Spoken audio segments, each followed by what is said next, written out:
Hello les rêveurs, j'espère que vous allez bien. Je vous retrouve aujourd'hui pour le bilan de mes lectures du mois de février 2022.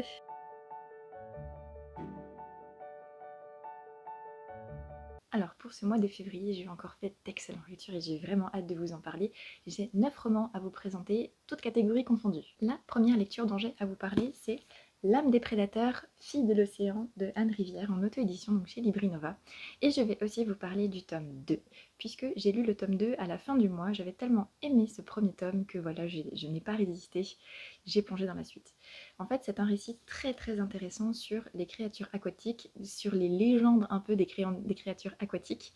Et là, en fait, on a une légende sur les Marie Morgan, qui sont une espèce de sirène avec une autre légende. Je ne vais pas vous en dire plus parce que c'est dans un monde un peu parallèle où l'Inquisition fait toujours rage quelque part. Et voilà, les Marie Morgan ne peuvent avoir que des filles et elles les laissent sur le bord des plages parce que les 15 premières années de leur vie, ces sirènes en fait doivent vivre comme des terrestres.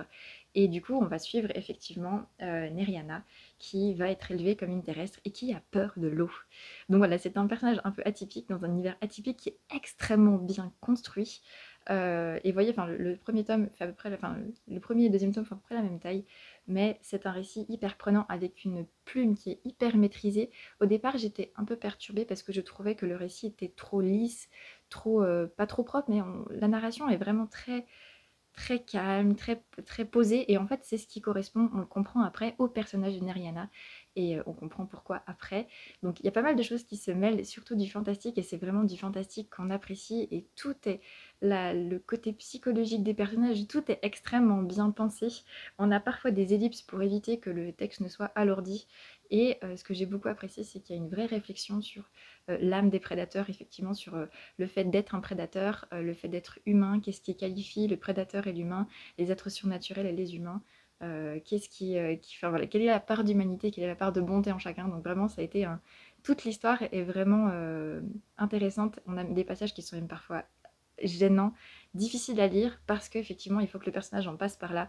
Euh, donc voilà, c'est quelle est sa vraie part d'humanité, quelle est sa vraie part de bonté. Donc vraiment, je vous le conseille parce il y a tellement de bons côtés dedans que voilà, c'est une excellente découverte et j'espère pouvoir me procurer le tome 2 en papier bientôt parce que je l'ai emprunté sur l'abonnement Kindle, mais il va me le falloir dans la bibliothèque, forcément.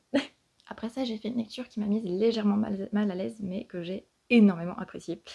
Parce que pour moi, il s'agit d'une critique, en fait. C'est une utopie dans le sens premier du terme, c'est-à-dire que c'est pas une vision idéalisée, c'est une société imaginée, un peu en contre-exemple de ce qu'il y avait à l'époque. Donc il s'agit du Meilleur des mondes de Aldous Huxley, publié chez Pocket. Donc ce livre a été écrit en 1931, si je me rappelle bien, et l'auteur en fait prévoyait que cette utopie, donc ce contre-exemple de société, pourrait avoir lieu pour nous 600 ans après. Quand ce texte a été réédité et qu'il a refait la préface, il l'estimait plutôt à une centaine d'années. Donc ce livre est très inquiétant et à la fois hyper intéressant parce qu'en fait on a une société où, comme sur la photo, enfin sur la couverture en fait, les êtres humains sont faits dans des éprouvettes et dans des bacs, dans des cuves. La reproduction, la filiation ne se fait plus avec des parents. On est créé, enfin, les êtres humains sont créés en laboratoire et conditionnés dès la conception. J'entends par là qu'il y a différentes castes. Les alphas sont évidemment ceux qui sont les plus intelligents, tout ça. Mais du coup, dans les cases plus basses, dans les castes plus basses, on a mis de l'alcool dans le liquide enfin, in utero pour baisser les capacités des personnes. Et dès qu'ils naissent, ensuite, on les conditionne, on leur fait écouter des textes qui font, voilà. Et jusqu'à l'âge adulte, en fait, ils sont conditionnés pour répondre à leur caste, pour répondre à un certain type de tâches et à un certain mode de pensée, et faire tourner la société, voilà. Donc, c'est une société qui, effectivement, a érigé le bonheur en fait, en ordre, et les gens sont même drogués régulièrement pour avoir une sensation de bonheur et ne pas se poser de questions, donc vivre dans une sorte de bonheur permanent. C'est très inquiétant parce qu'en fait, on peut se rendre compte qu'il y a beaucoup de parallèles à faire avec notre société actuelle. Et pourtant, j'ai beaucoup apprécié parce qu'on suit un sauvage qui a été sorti en fait, d'une des espèces de, comment dire, de réserve. Et il est un produit en fait des deux mondes. Il est issu génétiquement d'une femme qui a été enfermée, qui s'est retrouvée dans cette réserve-là et qui a accouché de lui.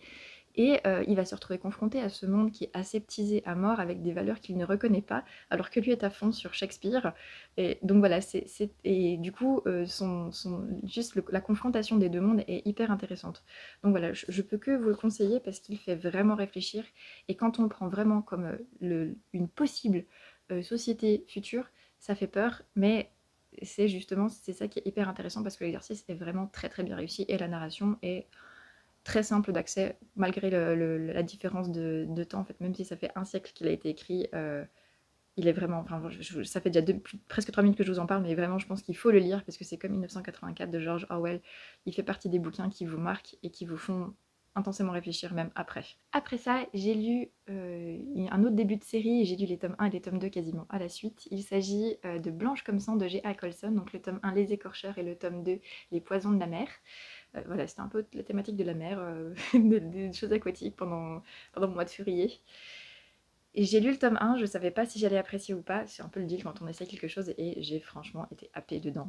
J'ai découvert un truc historique, une période que je ne connais pas trop. Et j'ai beaucoup apprécié effectivement découvrir cette période. C'est juste après Jeanne d'Arc en fait, et comment le roi de France gère son pays, et gère la France. Et c'est avec des personnages secondaires, parce qu'on suit Blanche en fait, qui est amie du dauphin, et qu'elle retrouve après plusieurs années. Et il y a tout un aspect politique qui est mêlé avec des mariages autour d'elle, et son propre mariage aussi, parce qu'elle aime bien fureter, et elle va se retrouver punie. Elle va devoir épouser quelqu'un qu'elle n'aime pas. Donc voilà, franchement, on a toutes les intrigues de cour, on a toutes les intrigues politiques, on a aussi le côté cœur effectivement de Blanche qui est hyper prenant et tout est très bien raconté. Bon, comme d'habitude, je me serais passée du côté des scènes osées, mais il n'y en a pas tant que ça au final, même s'il y en a toujours trop pour moi. Mais ce que je trouve hyper intéressant, c'est qu'on a vraiment l'impression d'être pas dans un téléfilm, mais vraiment les intrigues de cour sont hyper incroyables. On est à la fin du tome 1 et on fait, il faut que j'ai la suite. Et dans le tome 2, je me suis laissé surprendre parce qu'on laisse le personnage à un moment donné, et puis après, il y a une ellipse, et quand j'ai découvert la durée de l'ellipse, j'ai fait pardon. Je vais me dire à mon mari, mais comment ça? Et du coup, je me suis vraiment attachée au personnage quelque part, et c'est même pas qu'on s'attache vraiment au personnage parce qu'il y a toujours un moment donné où ils font des choses qu'on n'apprécie pas forcément, mais on a envie de savoir et on a envie de voir quels micmacs peuvent encore apparaître à cette époque-là, parce que franchement, ils n'étaient pas à court d'idées pour se mettre des bâtons dans les roues, donc c'est un truc de fou. C'est vraiment, je suis hyper prise dedans, c'est vraiment, vous savez, les séries avec un rebondissement, donc voilà, suspense. Et tout ça dans un côté historique qui me parle parce qu'en plus ça se passe dans le Dauphiné et j'ai percuté pendant ma lecture qu'on habitait maintenant le Dauphiné, donc c'est encore plus intéressant parce que ça se passe là où on vit, donc voilà, je vois le monde qui m'entoure maintenant un peu différemment, donc c'est vraiment top. Et voilà, j'ai vraiment hâte que le tome 3 sorte, donc il faut lire cette série. Après ça, j'ai fait une incursion dans un univers qui ne me parle pas du tout habituellement et voilà, qui a été pourtant intéressant pour moi. Il s'agit de Père de sang, frère de cœur de Arthur Hoffner aux éditions Elixiria. Donc en fait, c'est une incursion dans l'univers militaire. Le héros, Michael, veut faire commando et on va suivre en fait tout son apprentissage pour devenir commando et ses premières missions, les difficultés inhérentes à ça. Et ça a été une lecture assez intéressante parce que je ne connais pas du tout cet univers-là et j'ai aimé l'ambiance de camaraderie vraiment qui se dégageait parce qu'on a Michael qui vraiment euh, qui devient très uni en fait avec Guillaume. Ça devient son partenaire et on va voir les difficultés qu'ils éprouvent tous les deux effectivement à passer les épreuves et à grimper jusqu'à leur objectif ultime et enfin sur le terrain ensuite. Et j'ai beaucoup aimé la relation avec le père de Michael aussi, de voir les forces et les faiblesses et de voir qu'effectivement mettre ses faiblesses c'est aussi une force. Donc voilà, ça a été très intéressant. Après je reste toujours un peu sur la réserve parce que le côté militaire pour moi est dur, enfin tuer des gens, des choses comme ça me met mal à l'aise, mais l'esprit de camaraderie qui s'est vraiment dégagé de ce roman a été intéressant et a été chouette. Et ce qui m'a un petit peu déroutée aussi, c'est le mode de narration qui est choisi parce qu'on suit vraiment des épisodes. On n'est pas tous les jours, c'est pas une narration continue.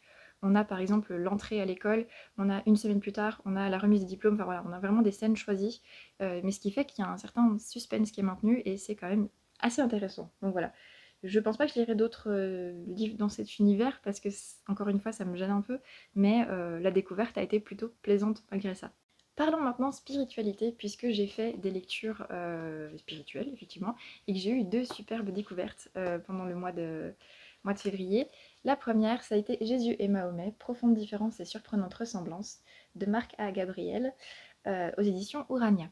Alors, c'est un livre en fait qui était dans notre bibliothèque depuis longtemps puisque c'est mon mari qui l'a lu et comme j'avais pas de livre spirituel sous la main, je me suis dit bah je vais tenter des bouquins qui sont déjà là et qui m'intéressent. Et en fait, c'est effectivement, alors Marc A. Gabriel en fait fait un point sur les différences entre Jésus et Mahomet parce que lui était musulman et il explique comment, enfin lui qui est originaire de là, qui a fait beaucoup d'études dans le domaine, explique vraiment qui est Mahomet et il le fait en fait pour un public qui n'est pas, qui peut être chrétien, qui peut être musulman, voilà, il appelle simplement à faire des comparaisons et le lecteur tire les conclusions qu'il veut. Il parle aussi de son témoignage de manière assez brève, mais il explique effectivement son cheminement par rapport à ça. Et ça a été hyper intéressant parce que j'ai appris beaucoup de choses que je ne savais pas sur l'islam. Donc voilà, je trouve que c'est un ouvrage quelque part de vulgarisation qui est hyper intéressant, que ce soit pour les musulmans pour apprendre ce que c'est que le christianisme et qui était Jésus, et pour les chrétiens pour apprendre qui est Mahomet, ou même effectivement pour des gens qui ne sont ni chrétiens ni musulmans, qui veulent comprendre un petit peu tout ça. Donc ça a été un livre voilà, et le ton en fait est très neutre, très basique, l'auteur présente vraiment les choses. Quand il parle de son témoignage, effectivement, il est un peu plus impliqué, mais sinon voilà, il présente simplement, il dit voilà, Mahomet a dit ça, il s'est passé ça pour Mahomet, Jésus a dit ça, il s'est passé ça. Et on fait effectivement des comparaisons et il fait des chapitres avec des thématiques similaires pour pouvoir vraiment comparer des points qui peuvent être mis en lien et qu'on puisse voir quelles sont les vraies ressemblances et les vraies différences entre les deux. Donc de fait, le lecteur fait ses propres conclusions et ça, j'ai trouvé ça plutôt agréable parce que du coup, on n'est pas guidé, on n'est pas orienté, on fait on pense qu'on veut. Donc voilà. Deuxième lecture spirituelle qui a été un gros chamboulement pour moi. Vraiment un gros chamboulement, c'est vraiment une lecture que j'avais besoin de lire en fait et je ne le savais pas. Il s'agit de S'engager pour le bien commun de Philippe Royer avec Arnaud Bevilacqua aux éditions Emmanuel. Donc en fait, Philippe Royer est un homme qui est issu de l'agriculture. Enfin, il a grandi dans le milieu agricole avec ses parents. Il pensait reprendre l'exploitation familiale plus tard et en fait il a fait des études, il a profité de faire des études et il a grimpé les échelons. Donc il est devenu dirigeant et en fait il parle effectivement de s'engager pour le bien commun. Et s'engager pour le bien commun, c'est avant tout trouver sa place. Trouver quels sont nos talents, quelle est notre vocation, quel est notre réel appel dans le monde. Parce que c'est en répondant à cet appel qu'on peut s'engager pour le bien commun. C'est quand on est à sa place que voilà, on peut bien user de ses forces, de ses talents et du coup les mettre au service de l'autre. C'est ce qu'il fait lui-même du coup parce qu'il a pas mal conseillé de gens et il parle de son expérience, de tout ce qu'il a fait. Il parle de ses projets, mais vraiment il met en avant des choses qui sont vraiment très intéressantes. Et ça a été tellement intéressant pour moi, je vais vous dire que j'ai surligné des choses, des paroles qui m'ont profondément touchée au fur et à mesure de ma lecture. Je surligne jamais, je n'écris jamais dans un livre, sauf si vraiment ça me touche et que je sais que je vais devoir y revenir. Et là par exemple, vous voyez, j'ai surligné en jaune. Je vais vous dire par exemple la phrase qui vient là. Pour nous engager à donner notre meilleure contribution au monde et devenir des acteurs du bien commun, nous devons donc faire cesser la chaîne des blessures et comprendre que nous n'avons pas besoin d'être parfaits pour agir. Rien que ça déjà, vous voyez, ce sont des phrases qui typiquement ne peuvent que résonner en nous. Et en plus de ça, il donne son exemple pour appuyer ses dires. Et le fait que je pense que Arnaud Bevilacqua en fait a aidé à mettre en forme tout ça, ce qui fait que le texte est hyper je dirais pas touchant, mais du coup, la narration est facile. Donc ça nous rejoint facilement avec des phrases qui sont simples à retenir et des propos qui sont pas éloignés. Enfin, je trouve que on est très vite plongé dedans et on est très vite rejoint. Donc je peux que vous le conseiller parce que pour moi, il m'a fait énormément de bien. Moi qui suis dans une période de transition et qui ai décidé effectivement de m'occuper de mes romans, de m'occuper de la chaîne, mais surtout de mes romans, tout en m'occupant de ma fille à la maison. Et j'avais encore des doutes, et j'ai encore des doutes, mais je pense sincèrement, en faisant le point, que voilà, c'est ma place, c'est un choix qui m'apporte beaucoup de paix, et je pense vraiment que c'est ma place parce que c'est quelque chose que j'ai négligé pendant des années et que ça m'a pas apporté que du bien. J'ai eu l'impression effectivement que j'allais être démasquée à chaque fois dans mes autres occupations quelque part en tant qu'éducatrice. Donc voilà, j'en ai assez de maintenir la vitrine, comme il le dit, et je vais essayer de faire ça et voir si c'est effectivement ma place. Je prends le risque, mais je le prends un peu plus sereinement grâce à ce livre aussi. Donc juste un immense merci à Philippe Royer, à Arnaud Bevilacqua et puis aux éditions d'Emmanuel pour ce livre parce que déjà en fait il aura touché quelqu'un, moi, et que je suis sûre qu'il touchera encore certainement beaucoup de gens et je l'espère parce que je pense que je vais l'offrir pour qu'on puisse s'engager pour le bien commun et vraiment tous trouver notre place. Voilà, non, il est vraiment trop bien ce livre, il faut le lire. Après ça, j'ai lu un autre livre qui attendait depuis un petit moment, que j'avais un petit peu peur de lire parce que je savais que la thématique était compliquée, je savais pas si j'allais le gérer ou pas, mais ça a été une excellente surprise et pourtant c'est une relecture. Il s'agit de Ne renonce pas de Anne-Sophie Nicker, donc aussi en auto-édition chez Librinova. Alors j'ai été bêta en fait sur Ne renonce pas il y a quelques mois, donc ce qui fait que moi je connaissais la toute première version. Je connais le fond, mais là je peux vous le dire, la forme a beaucoup changé. Le fond a été développé. J'aime bien quand on prend en compte les remarques que je fais. Et j'ai été vraiment épatée en fait du travail qu'Anne-Sophie a fait. Et je suis épatée du rendu final parce que la narration est vraiment top. C'est une narration qui est riche en détails sans que ça soit lourd. On a des dialogues qui sont hyper réalistes, pour notre époque j'entends. On a des expressions qui sont typiques des jeunes de maintenant, ce qu'on n'a pas forcément quand on a je trouve des récits. En fait là, j'ai vraiment été prise dans l'histoire dès le début. Et j'ai découvert cette histoire sur le harcèlement d'un Thomas qui au départ est persécuteur, gros persécuteur, et qui pense en fait qu'il va alléger son mal-être, même s'il ne se l'avoue pas, en persécutant quelqu'un en particulier, et jusqu'au jour où ça va aller trop loin, et là il va se rendre compte tout de suite qu'il s'est passé quelque chose, et la machine va s'enclencher à l'inverse, et c'est lui qui va se retrouver persécuté, et voilà, et je trouve que toute cette histoire qui est totalement imaginaire, mais qui est appuyée de ressentis et de témoignages, m'a profondément touchée. Et j'ai beaucoup, beaucoup apprécié de découvrir cette histoire parce que voilà, c'est sous couvert de fiction, on parle du harcèlement, on parle de ceux qui sont à côté et qui, sans rien dire, acceptent que ça continue. Donc voilà, je pense que c'est un livre qui fait vraiment réfléchir et qui vaut le détour. Je vous le conseille vraiment parce que je crois qu'il fait réfléchir. Au moins ça, et puis même après, en fait, les personnages resteront en fait dans votre esprit une fois que vous aurez refermé le livre. Ça vous reste, vraiment. C'est à lire. De tout, vraiment. Et je vais terminer en fait avec les livres audio, puisque j'ai lu et terminé le tome 1 de Vert Cottage de Lucie Daniels, lu par Ève Rinquin. Et j'ai enchaîné avec le tome 2 en fait, parce que le tome 1 au départ me laissait perplexe, j'ai l'impression que ça bougeait pas, et ça met vraiment beaucoup de temps à bouger en fait, et on finit par s'énerver après l'héroïne. Mais encore une fois, la version audio permet en fait de se laisser un peu porter, donc quelque part on attend, on patiente et puis on écoute.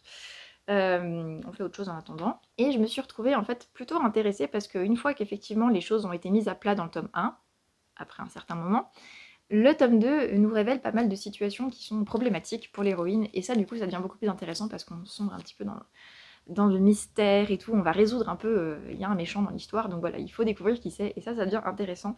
En plus de ça, je trouve que le gros plus en fait de cette série, c'est pas tant l'évolution psychologique des personnages, même si ça joue un rôle, c'est aussi et surtout les interventions vétérinaires qui sont dedans et qui sont décrites avec précision, avec les termes, et du coup on est vraiment plongé dans le quotidien d'une vétérinaire, dans le quotidien de Mandy. Et du coup ça c'est super intéressant parce qu'on découvre son refuge, mais on découvre aussi son métier de vétérinaire sous tous ses aspects. Donc c'est vraiment intéressant. Et puis voilà, au fur et à mesure on finit par s'attacher aux personnages secondaires, et on se laisse vraiment bercer par cette histoire qui devient de plus en plus effectivement cosy. Et voilà, Mandy prend vraiment les rênes de sa vie, et ça devient agréable parce qu'au départ on a vraiment l'impression qu'elle se laisse porter et que c'est lourd quoi. Donc je vous le conseille parce que si vous avez envie d'une série un peu différente mais cosy, ben c'est plutôt pas mal. Il y a des choses qui sont un peu moins, qui me parlent un petit peu moins dedans, mais sinon effectivement le côté vétérinaire, et puis voir qu'elle construit son refuge et qu'elle prend enfin sa vie en main, cette héroïne, bah, c'est plutôt sympa. Et enfin j'ai continué effectivement le tome 1 de l'Évangile tel qu'il m'a été révélé de Maria Valtorta, toujours sur Spotify. Je ne sais toujours pas qui c'est qui fait la narration, mais voilà, je continue et j'espère bien terminer pendant ce mois de mars et enchaîner avec le tome 2 ensuite. Voilà, ce sera donc tout pour cette vidéo. J'espère qu'elle vous aura plu. N'hésitez pas à me dire s'il y a des lectures que j'ai faites, que vous ai présentées, qui vous font envie ou non. N'hésitez pas à me dire si vous avez fait de belles lectures en février, si vous avez des conseils à me faire aussi, c'est toujours avec plaisir. Je vous retrouve normalement la semaine prochaine pour un tag. Cette fois-ci, voilà, ça sera un petit peu plus léger. Une vidéo un peu fun, que j'ai envie de faire depuis plusieurs mois. Et puis voilà. Je vous souhaite une excellente fin de semaine et faites de doux rêves, et qu'ils soient en mots ou non.